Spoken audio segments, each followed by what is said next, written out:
hello. My name's Betty Buffer, and this is my kitchen. Well, it's not really my kitchen.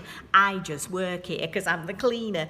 But I tell you, since we've been on lockdown, we've been doing all sorts of fun things, making the best of local produce, fresh things, and not wasting any food. So I thought maybe you'd like some tips and tricks, and maybe you could share with us what has been special for you, your special recipe, your special food during lockdown. Send us a photo, hashtag it with my special recipes, and send it to Betty's Kitchen.